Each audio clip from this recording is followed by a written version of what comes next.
सत्संग से ये लाभ होता है कि कई बार हम जो वास्तविक बात होती है उसको समझ नहीं पाते। वचन हालात के अनुसार कहे जाते हैं और हम उसको दूसरे अर्थों में लगा लेते हैं। एक बात के कई मायने निकल जाते हैं। लेकिन बार बार सत्संग में आने से ऐसी अगर कोई बात होती है तो भ्रम का मिटना और उन चीज़ों को समझने में बड़ी आसानी आ जाती है। इसी प्रकार से पिछले जो संत हुए, दादू, पलटू, कबीर, नानक, उन्होंने जो बाणियाँ रची और बाद में बाणी के गाने वाले या उनको किताब का रूप देने, छापने में या उनके लिखने में कोई त्रुटि जो रह गई, उस त्रुटि को निकाल नहीं पाई। क्यों? उस त्रुटि को समझने में बड़ी परेशानी हुई। संत की वाणी को बदलना वैसे नहीं चाहते, अब वो जैसी थी या किसी जगह पे उनसे कोई भूल हो गई, अगर मिसप्रिंट होगी, भूल होगी तो उन्होंने अपनी तरफ से जो वाणी जोड़ दी तो वो उस वाणी का जो असली स्वरूप था वो बदल दी। जैसे उदाहरण के रूप में मैं बताऊं आपको कि कबीर साहब का एक शब्द है जो गाते रहे आज तक, और उसमें वो गलत है। वो वाणी उस टाइम में जो लिखी गई, समाज के हालात कुछ थे, लोगों की सोच दूसरी थी, तो हालात और परिस्थितियों को देख के भी समाज में जो बात प्रचलित हो जाती है उसी को मानते हैं। आज टीवी का ज़माना है, कथाओं का ज़माना है, संतों का ज़माना है। वो ज़माना ऋषियों का था, साधु फकीरों का था, पीर ओलियाओं का था। अलग अलग तरीके से अलग अलग धर्म मजहब बने हुए थे, उनके तौर तरीके भी अलग थे। तो उसमें कबीर साहब की, मेरा मतलब था कबीर साहब की उस वाणी की त्रुटि तो नहीं कह सकते उसको, उन्होंने जो उस वक्त में बात प्रचलित थी वो कही। तो शब्द है, शब्द तेरा दर्द अनूठा रे, हारे कोई जाने बिरला साध, शब्द तेरा दर्द अनूठा रे। ये शब्द है कि शब्द तेरा दर्द बड़ा अनूठा है। वाणी की मैं व्याख्या नहीं करता, मैंने बताया है। लेकिन इसी के दूसरा जो उनका कली कहो, दूसरा पैरा कहो, उनमें जो वाणी लिखी, उनमें लिख रखी है, रांडी ढांडी ना तजी, सेनर कौवा काग। गाने में क्या कहते हैं, मैं कभी से सुनता आया कि रांडी ढांडी ना तजीर, सेनर कौवा काग। आप भी सोच के देखो, आज के टाइम में गऊ को हम माता कहते हैं, ढांडी कैसे कह दोगे उसको? मातृशक्ति को, माताओं बहनों को, गलत लफ्ज है ना, लेकिन उस जमाने में कहीं नहीं है, वाणी में है। मैंने वास्तविक तो नहीं देखी, लेकिन गाने में सुनते आए कभी हमेशा से ये बात, रांडी ढांडी ना तजी। और फिर आगे कहिए सेनर कौवा काग, कौवा भी काग भी, दोनों बात एक लाइन में कैसे कह दी। लेकिन गाना में खूब गाया करते, अंधे होके गाया करते।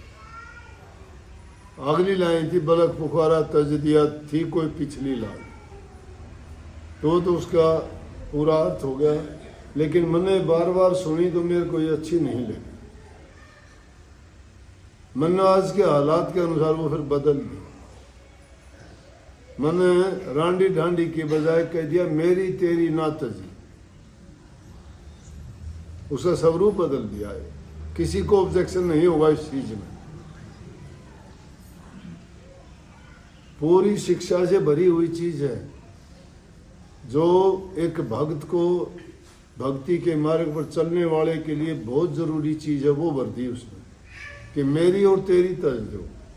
किसी चीज पे मेर करते हो तो बंधन है, तेर करते हो तो क्या हो गया कि आपस में हमारा विरोध हो जाता है कि ये तेरा है ये मेरा है, ये तेरा है ये मेरा है। नहीं, जो कुछ है वो तेरा है, मालिक का है, अपना क्या है दुनिया में। इसलिए मैंने उसको बदल के कर दिया कि मेरा तेरी ना तजीर से नर कई ये काग। जिन्होंने मेरा तेरी नहीं तजी तो भगत तो क्या इंसान भी नहीं, वो तो काग जैसे हैं। काग का मतलब जिनकी काग जैसी करनी है। काग क्या काम करते हैं? दूसरे पक्षियों को परेशान करते हैं।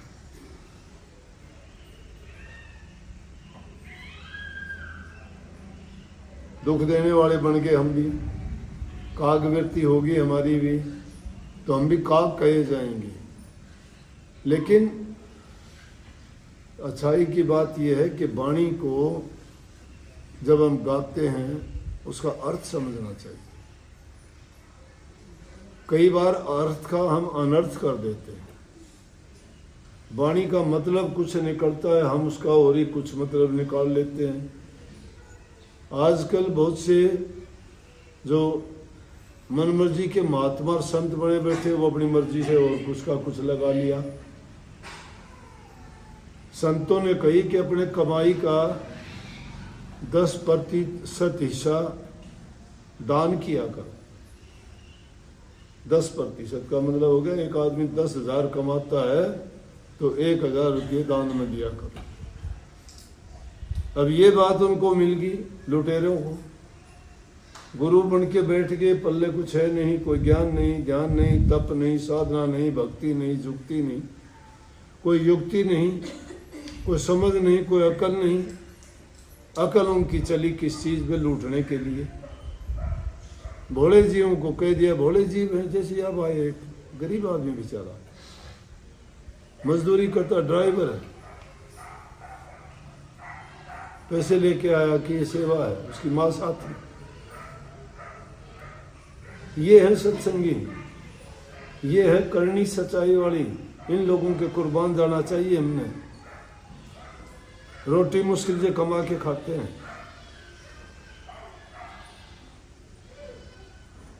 सेवा दी किस लिए भाई? क्या काम करता है? बोला ड्राइवर। क्या कमाता है? 15,000 रुपये महीने। तुम्हारे पास कितने पैसे जमा है? कुछ भी नहीं। ये क्यों दे रहे हो मुझे? ना जी रख लो। कितने प्यार से, कितने उसकी माँ के। ऐसे लोगों का कुर्बान जाना चाहिए। ये है भक्ति का रास्ता। ये जिस इंसान के पास है, जो सीख जाता है भक्ति, इससे अलग नहीं है कोई। एक छोटा सा बच्चा पैरों से नंगा, सामान बेचता फिरता भूगड़े।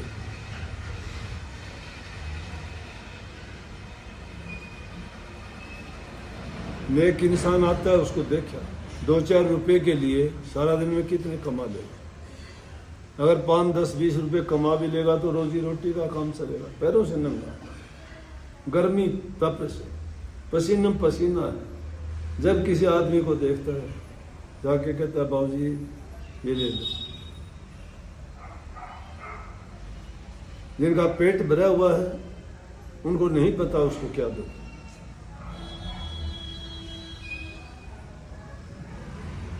मुंह फेर लेते हैं, बोलना तो दूर की बात, मुंह फेर लेंगे, निकल जाएंगे।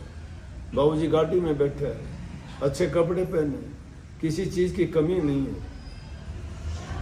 इसलिए कही कि जिसके पैर न फटी बेवाई हो, क्या जाने पीर पड़ा।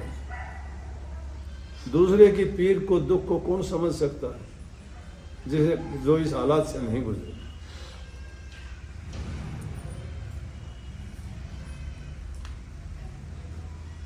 लेकिन सब एक जैसे नहीं होते। नेक इंसान,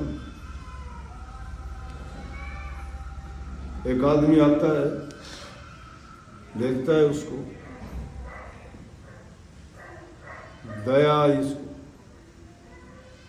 भाग के गया, देख लिया उसको उसके इतने बड़े जूते आएंगे और जूते ला के दे दिए। बच्चे ने जूते पहने और पहन के कहता है बाबूजी आप भगवान? उसने कहा नहीं भगवान नहीं, कुछ ना कुछ तो है आपका, क्योंकि भगवान के बिना ऐसा कोई कर नहीं सकता। जो आदमी अच्छा काम नहीं करता, नेकी नहीं करता, दूसरे के दर्द को नहीं समझता, कैसी भक्ति है। इसलिए दिल में दया प्रेम ये जिसके पास है उसके पास भक्ति है। दुनिया में कोई की चीज साथ लेके कोई जाने वाला नहीं है, सब यहीं रहेगा। दो ही बात होंगी, या तो दे के जाओ नहीं छोड़ के जाओ, या तो दे के जाओ नहीं छोड़ के जाओगे, सारी चीजें यहीं पे। और दूसरी बात यह है कि नेक काम करने वाला परमात्मा नहीं तो परमात्मा के करीब है वो, परमात्मा से मिलने का सबसे सरल रास्ता है वो। जिसका ऐसा कोमल हृदय है, जो दूसरे के दुख दर्द पीड़ा को समझता है, वो समझो कि परमात्मा के करीब है। परमात्मा के गुण उसमें है। क्रूरता नहीं होनी चाहिए आदमी में। जब दूसरे की मदद करोगे, दूसरे की सहायता करोगे, सबसे प्यार करोगे, अच्छा बर्ताव करोगे, वाणी से किसी को सुख दोगे, समझ जाना कि तुम जिस रास्ते पे चले हो तुम्हारा रास्ता सही है, मंजिल को जरूर पालो। बात थोड़ी ऐसी थी इसलिए बोलने में मुझे कठिनाई हुई है, क्योंकि आदमी जब ऐसी बात देखता है तो वह तस्वीर आंखों के सामने आ जाती है। इसलिए भाई नेक काम किया करो, दूसरे पर दया किया करो, तुम्हारे से हो सकता है तो उसका भला किया करो। आज घरों में नहीं देखते, अरे आज शादी होती है दूसरे दिन चले जाते हैं। एक लड़की को लेके अभी उसकी माँ आके कहने लगी कि उसको मैं लड़की को वहां भेज दूं, वहां भेज दूं। अब एक उम्र के बच्चे हैं, तुम पढ़ा के क्या बनाओगे? परवरिश बच्चे की तो प्यार से की जाती है। माँ बाप अगर अपनी छांव में बच्चे को रखता है, अच्छी शिक्षा देगा। तुम एक पढ़ाई को सब कुछ मान बैठे हो, और अगर उसको छोड़ दिया उस पढ़ाई में, और या तो उसके कई बार मैं ऐसे हालात देखता हूँ, बच्चों के नंबर नहीं आते, अच्छे नहीं आते, अच्छा नहीं कर पाते, तो या तो दिमागी रूप से विकसित हो जाते हैं, या कई बच्चे सुसाइड तक कर लेते हैं, या कई जो बीच में छोड़ के ना इधर के रहते हैं ना उधर के रहते हैं। जो पढ़ने वाले बच्चे उनको कहीं भेजने की जरूरत नहीं। लाल बहादुर शास्त्री को कहाँ भेजा था? कोचिंग लेने गया था वो। जब माँ बाप खुद पढ़े लिखे, अपने बच्चों को थोड़ा टाइम घर में दिया करो। जो कोचिंग में उनको 4 घंटे में नहीं पढ़ा सकते, तुम उसको आधा घंटा में सब कुछ करा दोगे। तुम्हारी बात जो मान लेंगे उनकी बात थोड़ी मान सकते। ये नहीं पता कि वहाँ क्या खाना मिलता होगा, कैसा व्यवहार होता होगा, कैसे बच्चों के साथ रहते होंगे, और किस आदमी की क्या नजर होगी उन पर। मैं मेरे विचार कहता हूँ, शायद आपको अच्छी ना लगेगी, लेकिन मैं तो ये कहता हूँ कि बच्चों को जो संस्कार हम घर में रख के दे सकते बाहर नहीं मिलेगा। तुम कहीं बाहर या कहीं दूसरी जगह जाते हो, साथ लेके जाओगे। अब ये बच्चों को तो दूर पढ़ाने से छोड़ने से, आज स्कूल में पढ़ता है, कल कॉलेज में पढ़ेगा, हॉस्टल में जाएगा, ट्यूशन में चला जाएगा, उसके बाद नौकरी कहीं करेगा, बाहर चला जाएगा। तुम्हारा क्या लेना देना? क्या रिश्तेदारों का लेना देना? उसको नहीं पता तेरा कौन मामा है, कौन फूफा है, कौन बुआ है, कौन तेरा क्या लगता है। कहाँ से उसमें सामाजिकता आ जाएगी? कोई लेना देना नहीं। बच्चा घर में रख के अगर अच्छी तरह रखोगे तो मैं कहता हूँ उससे भी ज्यादा पढ़ा लोगे। तुम्हें अच्छी लगे तो बात मानियो, ना अच्छे लगे तो बेशक भेज देना। मन तो मेरी समझ की बात कही है। सबको आशीर्वाद भाई। सुबह बोलो शाम